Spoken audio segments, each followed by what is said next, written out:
Welcome to the Deep Dive. We're the place you come to unpack source material and really get to the heart of the insights. That's right. And today, well, we've got a listener-provided transcript that's quite something. It's from an online figure. Let's call her Robbie. It's definitely fascinating, and parts of it are pretty intense. Our mission today is really to dig into Robbie's monologue here. Yeah, we want to pull out her main claims, especially everything she says about another online figure, Natasha Cooper, and this alleged romance scam. Exactly. And we need to look at how she says it, her rhetoric, the way she builds her case, and maybe most interestingly, all the personal stuff that gets woven in. There's a lot there. Should be some aha moments as we peel back the layers. Okay, so let's dive in. Where does Robbie start? Right away, she zeroes in on Natasha Cooper. She paints a specific picture, calls her a 49-year-old woman, and makes point of saying she was, quote, recently dumped by a much, much different type of man, like an all-American countryman. Okay. So straight off the bat, she's setting the scene, isn't she? Kind of framing Natasha in a particular way. Absolutely. It feels very deliberate, highlighting the age, the recent breakup. It sort of subtly sketches this profile of vulnerability, you know? Like she's priming the audience to see Natasha as a potential target before she even introduces the main allegation. Precisely. It's groundwork, establishing that narrative frame. And then comes the alleged scammer, Natasha's new partner. Yep. Robbie identifies him as a Pakistani man, and she's really dismissive about his age, guesses he's 19 or 20, not 24 like Natasha says. And she uses nicknames too, right? Like Sweet Cheeks. Sweet Chicks, yeah. And also Neville or Nabil. It's instantly demeaning. So questioning the age, the nicknames, it feels like she's trying to undermine his credibility and maybe Natasha's judgment from the very beginning. I think that's exactly it. It casts doubt immediately, makes it easier for the listener to just accept the whole scam idea without needing much solid proof yet. It's about controlling perception. Okay, so where does Robbie say she gets her proof for this scam? Well, she leans heavily on this video she found. It features a Nigerian man, Chris Maxwell, who apparently used to be a romance scammer himself. Right, the reformed scammer angle? Exactly. And Robbie explicitly tells her listeners to, quote, point out the similarities between Maxwell's account and Natasha's situation. So she's not directly presenting evidence from Natasha's situation, but asking her audience to connect the dots using this other guy's story. Pretty much. It's like she's outsourcing the argument, yeah. Gets the audience involved in finding the proof she wants them to see. It builds a kind of shared conclusion. Interesting tactic. So what are these scammer tactics she highlights in the video? Okay, so number one, she points out the manual says scammers target women over 40 and lonely women. And she immediately applies that to Natasha. Yep. Says Natasha's over 40, recently desperate, and uses this phrase dropped on her ass by Dalton, referring to Natasha's ex. Wow. Okay. So it shifts from a general tactic to a really personal jab at Natasha's circumstances. Yeah. It's almost like saying she deserves this. It definitely has that edge to it. Then the manual apparently says scammers make the conversations all about the woman and use disingenuous praises. And Robbie connects that how? She quotes Natasha supposedly bragging, saying things like, how come I'm all he thinks about? How come I'm his world? How come? No. And she brings up this alleged comment from the partner saying something like, he wish he knew me back then so he could take care of me, referring to when Natasha was heavier. So Robbie's interpreting that not as affection, but as a calculated scammer line. Exactly. Twisting it to fit the narrative. It's selective interpretation, basically framing any kindness as manipulation. What else is in this supposed playbook? Well, things like creating a fake profile, talking for hours on the phone, taking time to fall in love. Robbie connects this to Natasha mentioning she talks to her partner for hours each day. She even makes these sarcastic comments like wondering if the manual is sitting by Sweet Cheek's bedside or if he rented that from the local Pakistani library. Oof. That library comment. Yeah. It's not just dismissive, it's bordering on mockery of his background, isn't it? It definitely is. It paints him as this stereotypical villain using a manual from, quote, these countries. It's quite loaded language. And what about the money aspect? The core of most scams. Right. Robbie says the manual advises not asking for money directly at first. Instead, you use sob stories. Sob stories, you mean? Yes, sorry, sob stories. And Robbie predicts one is coming from Neville or Nabil. She says something like, he needs money to get over here, or some tragedy will happen. She sounds incredibly certain about all this. Oh, absolutely certain. She keeps saying, mark my words, folks, mark my words. And she even says she has a, quote, whole told you so dance to go along with it when it happens. A told you so dance. Yeah. Wow. That really highlights the personal investment, doesn't it? It really does. And she mentions planning to contact Social Catfish, that service that investigates online identities about Natasha. So she's doubling down. It's not just commentary. She's planning action. Yeah, but the certainty and the told you so attitude, it feels less like genuine concern and more like, well, like she's eagerly anticipating Natasha's downfall, a kind of vindication for herself. That really comes through when you look at her overall tone and language, too. It's intensely personal, right? All this talk of karma and justice. Hugely personal. She says, justice is coming. Just wait. It's coming.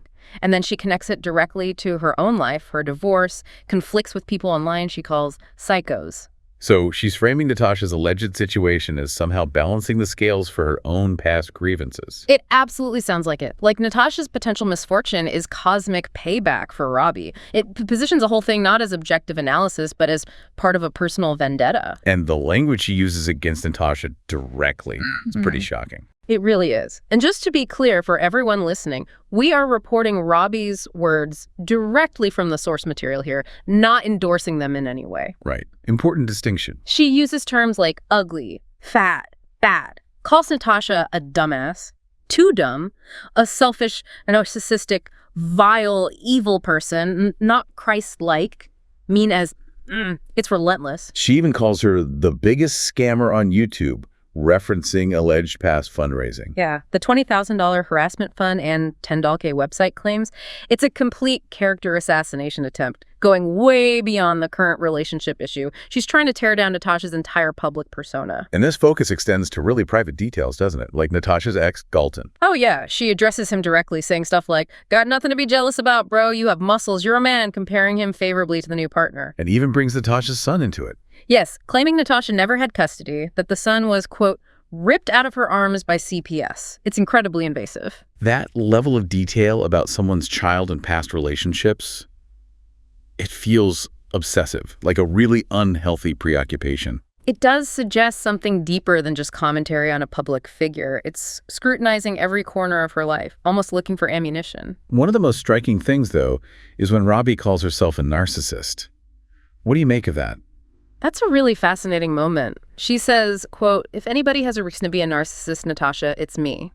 And then there's that whole bit about the crown. I don't take hand-me-downs from the help. I don't take that knockoff, fake, cheap ass. I was born with a natural crown. Right. It's not really self-awareness, is it? It feels more like she's claiming narcissism as a badge of honor, a sign of her inherent superiority over Natasha. Like she's earned the right to be that way, and it justifies her attacks. Sort of, yeah. It's a defiant embrace of the label to establish dominance. I'm the real one, the better one. And she even sings that song lyric, I am better than you, I only tell the truth. Which just reinforces that self-positioning, doesn't it? This constant assertion of moral high ground and truth-telling, essentially trying to control the whole narrative by elevating herself and devaluing Natasha. It's a power play. Okay, but beyond the personal attacks, there's another layer here, which is, well, quite problematic. The stereotyping. Yes. And again, just to reiterate, we're reporting what's in the source. Robbie makes these broad generalizations about, quote, these countries, referring to Nigeria, then implying Pakistan, where she claims people steady on how to scam dumbass like you. That's textbook xenophobic stereotyping, isn't it? Right. Reducing entire populations to a single negative trait based on origin. Absolutely. It fuels prejudice, it ignores complexity, and it conveniently supports her narrative about Natasha being scammed by someone from Pakistan. And some comments are even more explicit and offensive. They are. She says things about Natasha going to Pakistan being, quote, roasted like a pig, put you in a little turmeric roll, and eat you up for breakfast. That's incredibly graphic and racist. Deeply offensive, yes. It's dehumanizing, plays on grotesque stereotypes. It seems aimed at generating disgust and fear to bolster her claims and maybe to assert her own cultural superiority. She also describes the partner as a very malnutritioned Pakistani boy. Which again seems designed to diminish him, to make him seem less valuable or less manly, especially when she contrasts him with Dalton, the all-American ex. It feeds into racist tropes and reinforces her judgment of Natasha's choice. And then there are comments that are just overtly racist and objectifying. Yeah, the comment about Natasha's appearance being enough to, quote, shrivel a Pakistanian's dick. And the one about faking being straight to get citizenship if she lived in his, quote, shitty-ass country. Again, reporting Robbie's words here, not endorsing them. These are abhorrent statements. They reveal a deep-seated bigotry used to attack both Natasha and her partner, leveraging racism as a tool to demean and assert Robbie's own perceived superiority. So when we try to put all this together, the intense focus, the vendetta, the self-proclaimed narcissism, the racist attacks, what's the deeper motivation here? It feels like it's way beyond just warning about a potential scam. It really does. You start to wonder about projection, Is Robbie attributing some of her own issues, maybe insecurities, or even that self-proclaimed narcissism onto Natasha? The mirror effect you mentioned earlier. Seeing flaws in Natasha that maybe reflect something about herself. It's possible. She constantly elevates herself while tearing Natasha down based on perceived weaknesses, loneliness, desperation, appearance. It could be a way of managing her own feelings by attacking them in someone else. And the constant talk of justice and karma really points to a backstory, doesn't it? Some long-running conflict fueling this fire. Definitely suggests a significant history there. The focus isn't just on the alleged scam, it's on Natasha's entire life, past relationships, even her parenting. And that comment about Natasha maybe trying to make Dalton jealous, it shows Robbie is deeply invested in the dynamics of Natasha's romantic life. So that level of detail, the almost gleeful anticipation of failure, the sheer volume of vitriol, does it point towards obsession? It certainly paints a picture of someone deeply, maybe unhealthily, invested in Natasha's existence. It could be animosity, sure, maybe jealousy. Or perhaps, as you suggested, something more complex, like a twisted need for engagement from Natasha, even if it's negative attention. So the performance of exposing a scam, using these really harmful stereotypes and racist tropes, it might actually be about Robbie asserting her own dominance and perceived superiority, possibly stemming from this intense negative fixation on Natasha herself. That seems like a very plausible reading of the situation based on the material. The scam becomes the vehicle, but the driving force appears much more personal, much more about Robbie's own narrative and her place relative to Natasha. Wow. Okay, so we've definitely navigated a complex and, frankly, disturbing landscape here. What starts as commentary on a potential romance scam quickly spirals into personal vendetta, incredibly charged rhetoric, and deeply problematic generalizations. It really shows how digging into someone's public statements can reveal so much more than just their explicit claims. You start to see the biases, the potential motivations, the whole narrative behind the narrative. It leaves us with a pretty significant final thought, doesn't it? When you see someone this relentlessly focused on another person's supposed failures and misfortunes, especially using such extreme language. Is it genuinely about truth? Or is it more of a performance? A performance that serves a deeper personal story, maybe even covering up a kind of longing for attention or validation, ironically, from the very person they seem determined to destroy. Something for all of us to think about. What really stood out to you from this deep dive?